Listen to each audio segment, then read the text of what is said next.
Hi, everybody. This is Hondo Carpenter, your Sports Illustrated beat writer covering the Las Vegas Raiders and the host of the Las Vegas Raiders Insider Podcast. It is good to be with you today. I am in New Orleans, where I have been.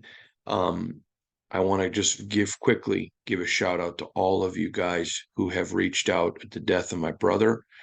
Last night I was sitting with family and just showing them some of your thoughts and prayers and kind words from Raider Nation, and it was very interesting to listen to some of their comments. My brother's daughters and grandchildren, and at one point my niece gave me a big hug and she said to me, she's a woman now, she's a mama, but she says, man, it almost makes a girl want to be a Raider.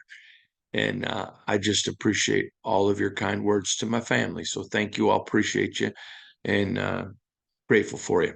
All right. Remember, you can follow me on IG at Hondo SR and X, formerly known as Twitter, when you go to at Hondo Carpenter.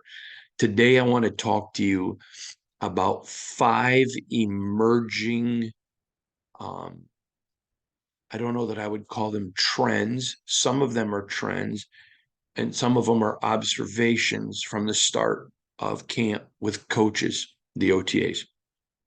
Five things. Now I'm going to Monday. Zeke Trezevant was there. Obviously, I was with family issues at that point. My just with family issues, and it progressed into what we're dealing with as a family. But Zeke was there. But in talking and texting with people and getting this information, I want to talk to you because I think some things have really stood out. And whether I'm in New Orleans right now, and by the way, I'll be back Sunday night in Las Vegas, and obviously there for all the draft and everything. I'll be back and handling all that. But we are five big observations as I'm asking people what's standing out to you. So I've asked several people, what's standing out to you? What's your thought process of how everything's gone? Coaches now are talking to players. There's interaction on a football standpoint. Before, if you were a lineman and you walked by and an offensive lineman and you saw Coach Greg, your new coach, hey, how you doing? Good to meet you. I'm so and so, whatever. There was pleasantries, but there wasn't football. And I had somebody say to me, do you really expect that there wasn't football being discussed? Yes, there wasn't. Um, you have to understand the NFLPA and the NFL make these rules and they have to hold a tight standard.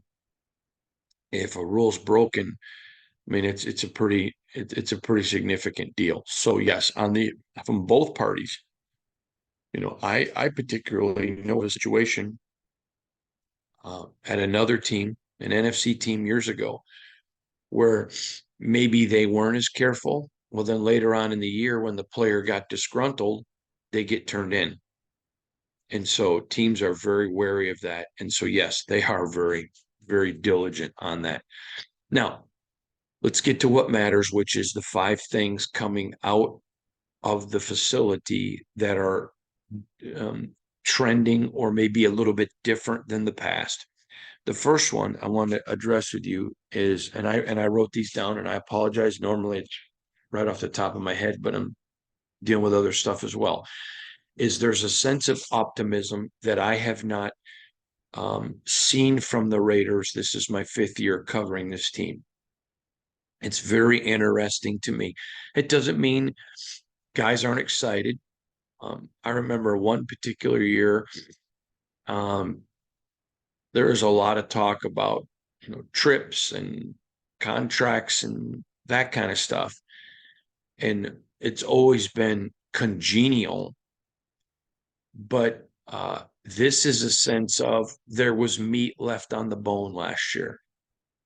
Um, and so when new guys have come in, it has been expressed, hey, we left meat on the bone last year. That's a Hondo term, but we left some meat on the bone.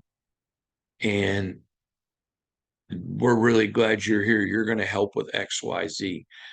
There's been a real sense of optimism. In fact, one of the new players did not tell me, but told someone with their former organization who I know really well. Um, and I'm paraphrasing, this isn't a quote, but basically told him this place is different. It's different. It's not like where I came from. And they really talked about almost just let's get to the season. We're optimistic. We're excited. I'm going to give you a couple of examples. Andre James talked about it. Um,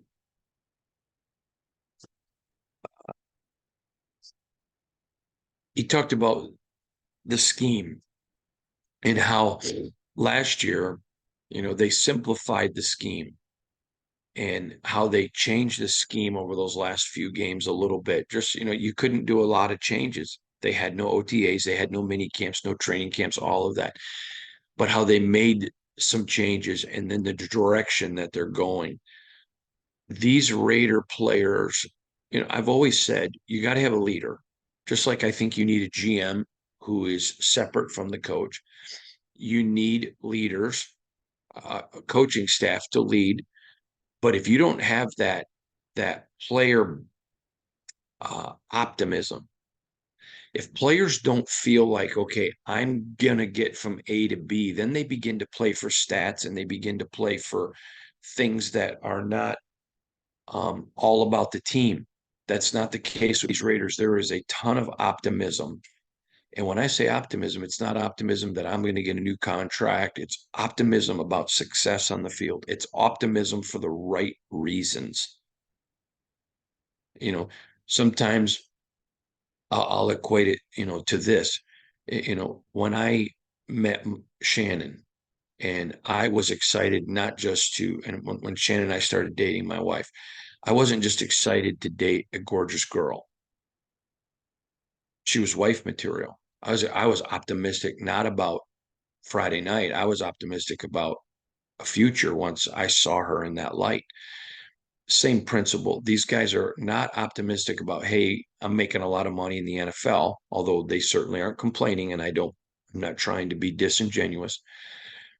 It is a statement of we are so optimistic about where the team's going. There's just it's very fascinating to me.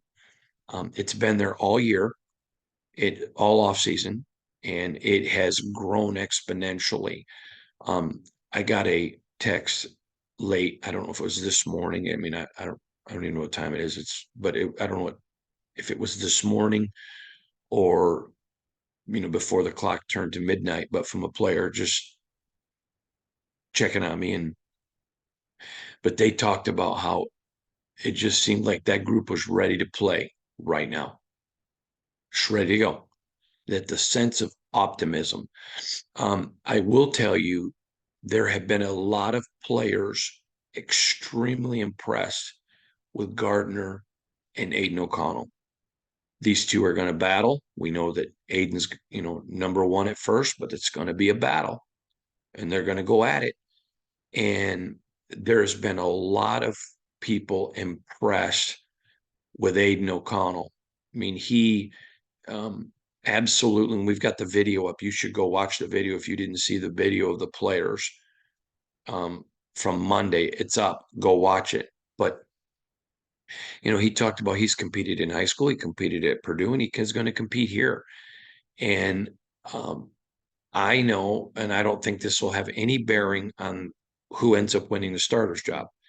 But I know there's been a ton of people, both in the organization and players, extremely impressed with how Aiden has embraced Gardner and treated him, and just that they've built a genuine respect relationship. Can't build a friendship this fast, but it's impressed a lot of people, and it leads to the optimism.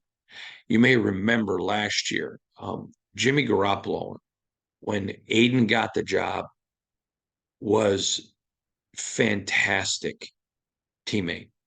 He was Aiden's biggest fan, and he was rooting for Aiden, and he was, out there and helping Aiden, doing everything he could. Jimmy Garoppolo, for all the criticism you may have, uh, and remember, pretty much everybody under the previous regime struggled. But whatever you want to say, Jimmy Garoppolo was a fantastic teammate, absolutely fantastic teammate. And Gardner and Aiden have that relationship already. So that's given a reason. So reason number one, either trending or continuing, is optimism in the building. I've not seen it like this in 5 years. Um, I've seen excitement and guys wanting to show off a car or guys happy to be around their friends. Certainly have not. It's not been we're back, but the optimism has been good. Next, this I've had multiple people point this out to me, multiple. So that to me is a trend because it wasn't like we were discussing it in a group setting. That has really brought this team even closer is AP hasn't changed. A lot of the guys were like, I wondered what it would be like once he got the head coaching job, and nothing's changed. AP really impressed a lot of the players last year when he chose not to make it about himself and he pushed the players hard. Now, I'm going to tell you something. I've been around a long time. I've seen coaches who wanted to get a job and they coddle players and because they want them to support them and yada, yada, yada. Then they get a job and then all of a sudden they tried to be a hard butt. AP was a hard butt from day one, but he was also the guy that would jump on your back, put his arms around you, hug you, and light your cigar. The fact that getting the job hasn't changed him. If you would have said to me after the year, how much more respect can AP get from these guys? I would have said, man, I don't know. I don't know. It's pretty high. It's higher. And he's appreciated them. I had one player that told me an interesting story that he had seen AP after AP got the job, and it was probably a month or 6 weeks after. And AP just took a moment, put his arm around him, and I don't know if he cried, but I was told he was emotional and told the player, thank you. Thank you for the effort you gave me. I got this job because of you guys' effort. And I'm paraphrasing because I obviously wasn't there in the conversation, but and the appreciation that he showed the players, and again, still making it about himself. I mean, about them. That has impressed the players and it's continued. And it is something that has really touched them. I I'm going to continue to dig on this, especially when we get into mini camp, because I I want to see more. I want to hear some more for some people. I think there may be a interesting deep dive coming there, just into his personality. But so many players were like, I can't believe the way he, you know, even made him getting the job about us and about opportunity. He kept he told one particular player, he may have told many, but only once told me this, you need to understand, this football is a business, but it's a life. And, never know, you could be a head coach one day. And he's really inspired his players to think about more than just their career. That's what good leaders do. They inspire people. That's what good leaders do. They get them to think more. So when he talks about a Super Bowl, they get it. He talks about, you want to be you want to be true to the game. Because you know what, when you do that, opportunities arise to coach, to do other things within the game. But what you do now builds your resume for afterwards. Um, one player on a podcast several weeks ago, I talked about AP earning the respect of his locker room. And one of the players said to me, because that's really cool how what he did as a player gave him the opportunity uh, as a coach and a post football man. He's getting those guys to think like that. Great leaders do that. Great leaders inspire people to think about a future. Um, I remember I had a teacher in high school, Mr. McMartin was his name, one of the finest teachers at any level. And I'm educated in that I've ever had in my life in college or in school.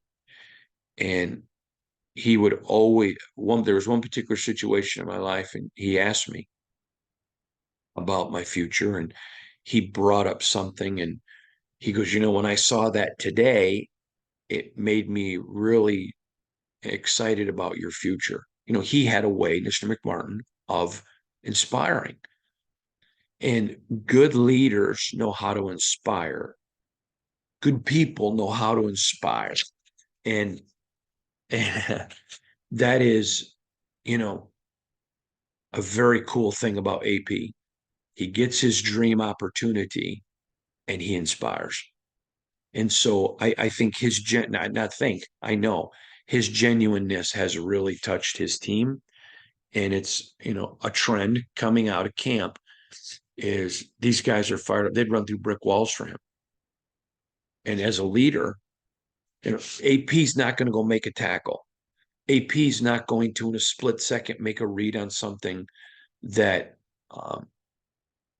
Patrick Mahomes is going to do. But he's inspired those men to be more. A lot of teams, this was one of the best ways I heard it represented. A lot of coaches, all right, let's go follow Max. And AP's approach is, why can't all of you go be Max? That's pretty good, isn't it? That's pretty good. And so rather than, and when we've seen that around here before, hey, follow Max, follow Josh, follow Devontae, whatever. Instead, it's, hey, go be Devontae, go be Max, go be Christian Wilkins. And again, that's inspiring, and it's him just being genuine. And after getting the job, the appreciation that he represented to his players for him getting the job touched a lot of guys. I had another person say to me, it's almost like when you hear about a quarterback taking his offensive line out to dinner or, buying them Christmas presents. He didn't take anybody out to dinner and buy Christmas presents for people. I'm not saying that, but it was that same appreciation. Hey, I wouldn't be here without you guys. So me being in this chair is you being in this chair. Yeah, I'm the leader, but again, it's really stood out. So the first one was, in a sense of optimism that I have not seen before. And the second one is the genuineness of Antonio Pierce. The third thing that I thought was fascinating, and I heard this again late last night, early this morning, was effort. A lot of guys come to these things, even though they're optional. You want to send a message and you go and you're there physically, but you want to be in Cabo or you want to be wherever, um, you know, Kauai. But the effort has been amazing. I was told that when you watch a human being the size of Christian Wilkins work and work like he does, that it's, quote, amazing, unquote. And so those are big deals. Those are important things. Those are important nuggets you want to grasp and drop into your brain and think about. Those are humongous details that when you understand that there is effort, a football effort. It's not just I'm going to run from A and B. No, I'm going to sprint and beat somebody. I'm going to push myself. If you're a parent, you'll understand exactly what I'm about to say. I had one child that most children go clean up your room, and they clean up their room.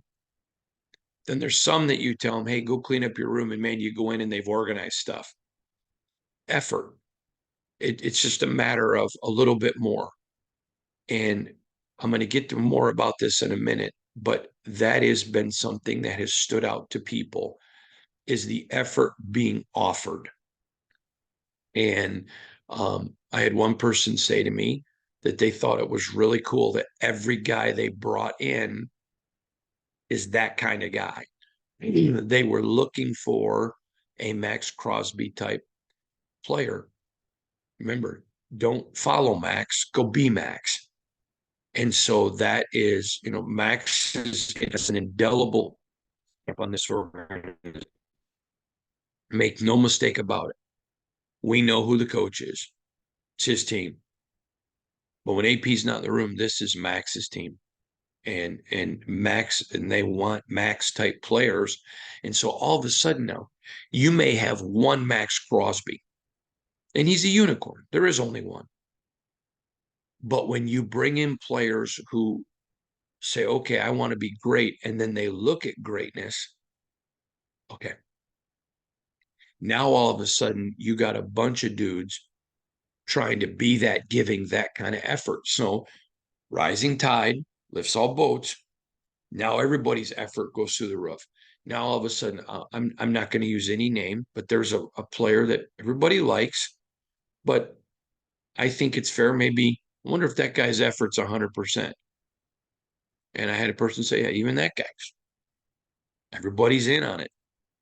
Everybody's going in one direction, effort, and it's part of the reason for optimism. But that's something that has come out of this is effort. And it's not just, okay, I'm going to go run or I'm just going to go do this. It's, I want to do it with a spirit of excellence, a spirit with an effort. I want to give everything I got. I was told once by a Super Bowl winning NFL person, you cannot win a game in April. And he was talking about the draft. You can't win a game in May, June, July, or August, but you can lose them. That's a great line. If you're looking to understand the game a little bit, I would really remember that. You don't win games in the off season, but you can lose them. And so every bit of effort that goes into it right now has a huge determinational factor on what happens later in the year. And that effort has been there. Next, I want to talk about purpose. You can have guys working hard and effort is there. Maybe they're working hard. I will not use any names, but I remember one particular year hearing about how hard a guy was working and someone saying to me, yeah, it's nice to have a guy in a contract year. See, there's all different kinds of effort. Inspiration without perspiration leads to frustration. Again, inspiration without perspiration leads to frustration. So inspiration is effort. Okay. Inspiration, sorry. So when you have inspiration, effort, but you got to be careful because you can be inspired. I'm excited. Let's go. But without the perspiration, without the effort, you're just going to have frustration. And so you're seeing inspiration. They're optimistic, fired up about AP. And this point I'm talking about now, purpose. And then with the effort on the field, the physical, the works, the lifting, all of that stuff, you get to lead to adulation. And adulation in this league comes from winning. So again, inspiration without perspiration leads to frustration. But inspiration with perspiration leads to adulation, which means that comes in this league, winning. Purpose. Guys got it now that there's an understanding of why we're doing this. AP gave a rousing speech to kick off the offseason. Rousing speech. Uh, one of the guys made a joke to me. I was just glad he didn't take an offering because I'd have thrown money in. I thought that was so cool. It was one of the funniest things, to be honest. It was one of the few times I'd laughed in a few days, and it was really cool. But there's purpose now. It's understanding, okay, yeah, I'm not just here running and working hard because I want a new contract. I'm here running, working hard, giving, I have optimism, I have effort. I'm impressed by my coach's genuineness. Let's go. It's there's purpose. Guys understand it now. Um, Guys are so much excitement for Zamir. I'm gonna be honest, that surprises me a little. Not at all about Zamir. I'm a buyer on Zamir. Just, guys talking about on both sides of the ball how important Zamir is going to be in this offense, how big of a deal Zamir is going to be. What are they going to do with Zamir? Um, it's guys understanding that we're doing this now in April because we want it in December to do this. There's a sense of purpose. If AP has done anything, it has gotten this team on one page. Hey, if you win, you're going to get the contracts. Hey, if you win, you're going to get the attention and get any endorsement deals. Hey, if you win, everything goes back to if you win, if you win, if you win. Now, one of the most difficult things in professional sports is getting guys to think we and not me. That's a big deal. We, not me. And so as they do that, as they're working towards that, the we, not me, that's purpose. That's purpose. And so that is another thing that has surprised me a little bit. Is coming out of these things is that sense of purpose early. I thought it would be there because of the character of these men, and they are men of character. I was surprised it came out so early. I want to double check one story and get it verified by one other source, and then I'm going to tell you something that happened in the weight room. But it will bring all of this into clarity about purpose, just about guys understanding we, not me. And it's just interesting to see it. Again, I thought AP would get there just because of how he led as a player and how he led last year. I'm surprised that that's gotten here as early as it has, and I look forward to getting you that story out of the weight room. Uh, the last one to talk about is culture, and I talked about with AP at the NFL owners meeting. If you didn't see the video, you can go back and watch it. We have it. But I talked with AP about the culture he's building, and he's the guardian of the gate. He's the guy at the door, and they have brought in players that they fit the culture. I mentioned earlier about, don't follow Max, be Max. And yes, they want him to follow him as a leader, but just don't sit and watch him. And when this is the fifth point that's come out, and is that culture. Guys are expected to be here. Now, remember, these are optional. So sometimes you'll see guys that aren't there and guys don't care. I remember one particular team I covered where there were several people not there. And it was almost like, well, yeah, it's optional.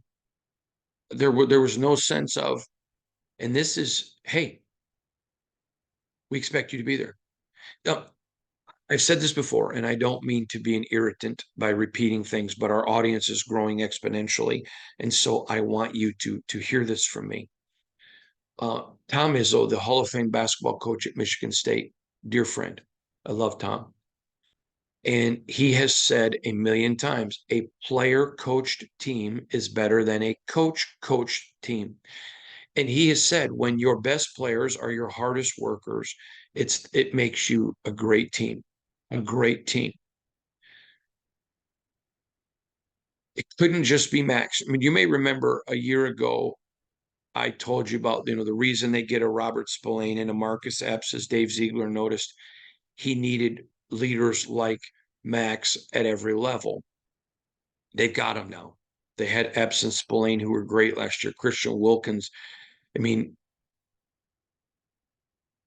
he's Max, you know, body wise bigger and a different color, but he's Max, just hard worker. Those two cut out of the same cloth, man. They're just brothers from different mothers. And great men, great effort, great all of it. And so the culture now, AP changed it halfway through the year. But was there going to be a letdown or even a step up? I'm here in New Orleans. So, in the words of the chef, Emeril Lagasse, another notch. Was it going to be, okay, great, we got the job, let's all relax? Or was it going to be another notch? Oh, you guys have been good for me. I haven't had a lot of opportunities to laugh at the last few days. Thank you for sharing today with me. Um, but just going to another notch. And that culture has been huge. And I'm going to tell you, I think it's going to be tangible.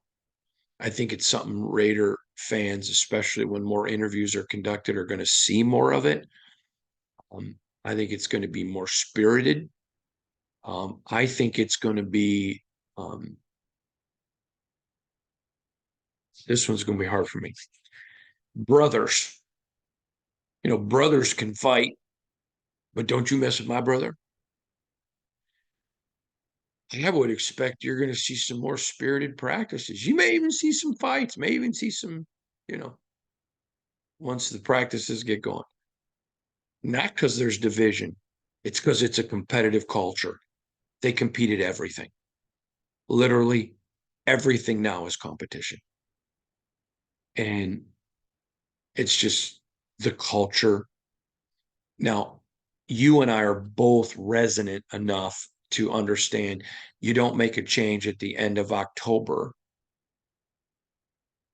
and less than 6 months later change your entire organization. I would not even remotely try to insult your intelligence by talking like that. But the culture is different.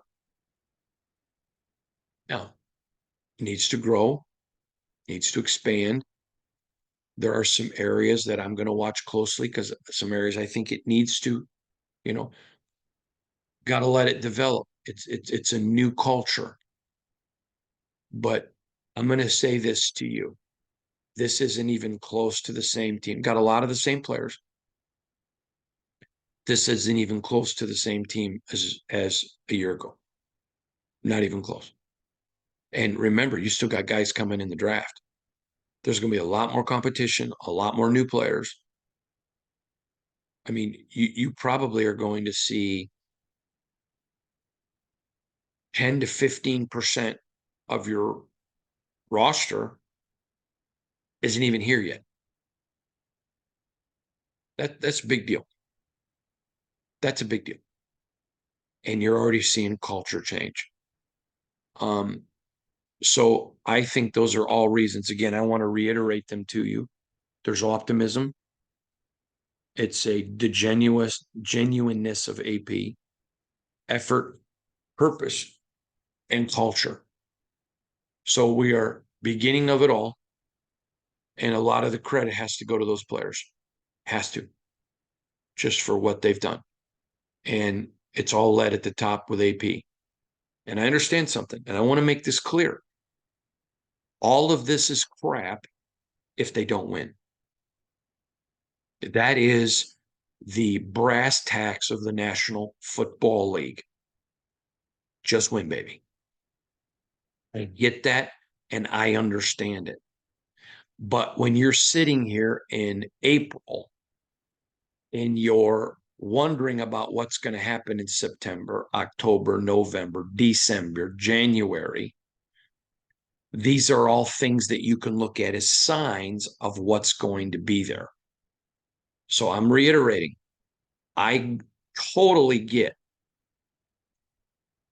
that you can't win games today, but I also believe you can lose them, which is what NFL people have told me.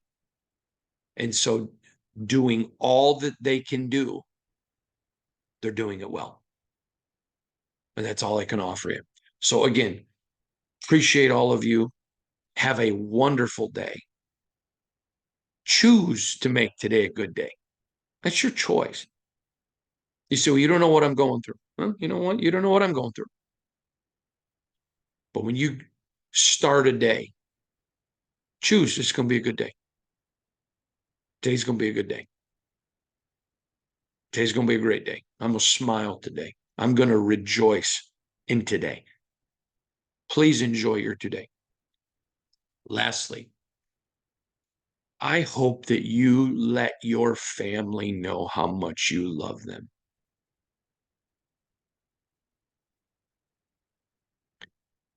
I'm going to encourage you. Pick up that phone. Call your brothers and sisters. Call your kids. Call your parents. If you got cousins that you're close with, just pick up the phone. Just say, hey, I love you. Never, ever miss a chance to tell the people that you love them. It is so awesome able to have people in your life who you love. And guess what? We all know blood don't make family. As we get ready to go, once a week, I always like to tell you guys how much I appreciate you, how much I love you, and how much I pray for you. Every day, we pray and ask God to bless you, all of you listening in the sound of my voice. I just want to thank you for the kind words to my family. And I want to thank you for sharing your morning with me. I doubt it, but I hope it meant as much to you as it did to me. God bless you, everybody. See you tomorrow.